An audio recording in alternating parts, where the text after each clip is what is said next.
Well, hello. Just a few minutes of encouragement. I did go 13 last week. Apologies. I'll try to keep it shorter. The very first part of this is really for our folk in Tennessee because our governor has released some of us in phase one to do things, and our particular governor has not made it illegal for churches to meet, but he has said it's very unwise for them to meet, and I'd have to agree with that at this time. We need to move slowly to make sure that our people are safe. We never react out of fear. It's all about love, and it's all about being good stewards of our lives and the lives of those around us, because what we do definitely has an impact upon others. So in phase one, which we have started as of this week in Tennessee, allows some gatherings, but only if they maintain social distancing, which is very difficult to do in a church building, and only if they are in small groups. Restaurants and businesses are allowed to open, but only at 50% of their capacity, and that's going to be somewhat challenging, I think, on all levels. And of course, we are all monitoring to see whether there is a second wave, another spike, and to see if that actually hits quickly or if it comes back this fall. There's no way for us to know. So what do we do? Fourth Avenue members, you need to know that your staff and shepherds have created not one plan, but dozens and dozens and dozens of plans because it is just that difficult. We don't know which branch the squirrel is going to run up and if the squirrel is going to then jump to another branch. So we're trying to be very flexible, very open to the Spirit of God, and have our ears open and our eyes open so that we take care of the flock. That said, life groups, if you are 10 or less, and if you can meet doing the rules of social distancing, which means 6 feet is a minimum, feel free to do so. In fact, it'd be great if on Sundays we had watching parties of life groups or of neighborhood groups. Again, 10 or less, social distancing. They can be larger if they are outside. Now, today, it's not a day for being outside, but it could be that next week, the week after, that the weather is warm. Take umbrellas because of rain, but also because of sun. You've been locked inside a long time.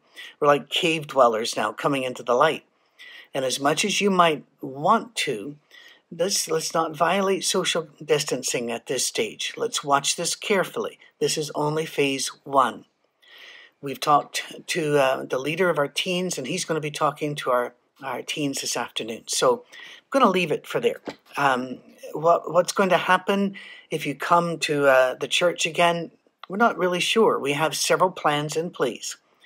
Most likely right now we're going to ask you to bring your own communion, and if you don't, we'll have a table set with the individuals. They're in this little plastic thing.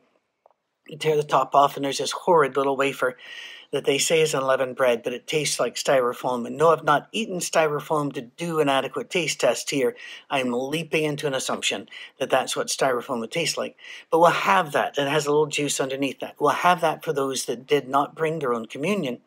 And we will ask them to take responsibility for the wiping down of the container and for not touching other containers. That's all we can do. That is really all we can do at this stage. But all that's in the air. Let's see what phase one, which is a 2-week phase, if I understand it correctly. Let's see how this goes. What I really need to talk to you about is who we ought to be now, but also when we are released. There's something called empathy, which is very, very difficult for most of us to maintain because we see everything through the filter of our own eyes, our own ideas, our own past, our own experience. And we cannot adequately see through those of others. We have to rely upon them to tell us. And when they tell us what they're feeling, it is not helpful to tell them they're feeling the wrong feelings. I learned a few years back, and I really wish I could have told you that I learned a few decades back, but I didn't. I was a slow learner. Don't argue with people's experience. I don't speak in tongues, for example, but I've had people to tell me that they do. I don't look at them and say, oh, no, you haven't. what a waste of time that would be. Instead, I let them talk about their experience. I weigh it in my head. I decide whether or not I think that's from God or from them. But most of the time, I don't even go that far. I just say, well, this is what they said. This is their experience. Who am I to question it? If God wants me to experience something, I then will experience it. But instead, I just try to understand what they're going through. Now, why is this very important? I watched Governor Lee's, and again, this is state of Tennessee, I watched Governor Lee's opening of phase 1. And in the comments, never read the comment section, but I used to be a shrink, so this stuff fascinates me. In the comment section, when he talked about how we're gently easing in, not all businesses by any stretch, those that require contact between people, no, it has to be, he's trying to be very careful. The comments, he's trying to kill us. I hope his family gets it and dies, then he'll understand. Doesn't he understand? Who are these people? And it was just one horrendous pile of people yelling out their fear. Now, here's my temptation. I don't normally fear. It's kind of a thing in our family. We're not sure that we got that gene, but I respect fear because fear can be very, very useful as an energy. We've talked about that before. I will not go up to somebody who's been a nurse, who's worn out, a doctor who's worn out, who has watched a COVID patient die, and tell them, the death rate seems to be a whole lot lower than they were telling us. How is that helpful? Or how is it helpful when somebody goes, but if you go to Walmart, then you'll come home and you'll get your mail, and the mailman will touch your flap, and then he'll touch my mail, and then I'll get... And the cycle of contagion is a very real thing. Absolutely. Are you likely to get it from mail? No, not. You're more likely to be struck by lightning while being mauled by a polar bear, but it could happen. And that's not the point, is it? The point is they're afraid. And for me to say, well, then just don't go to Walmart, that's not showing empathy. Jesus corrected. Jesus admonished. Jesus was sharp with people sometimes, but it was sometimes. It wasn't his go-to. We need to listen to our people who are fearful. And those people who are not fearful, they are mad. They're mad that all of the models failed, and they all did. That's science works in a very messy way. I'm a scientist. I know about these things. This is why science books are replaced and redone every year, whereas the Bible seems to hold its own. We're always trying to learn. And if you're mad because you've lost your job, I get it.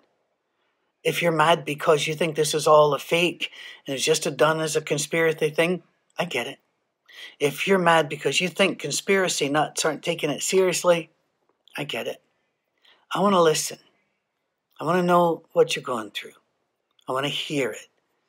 But I have no interest in fixing it because I don't know any more than you know.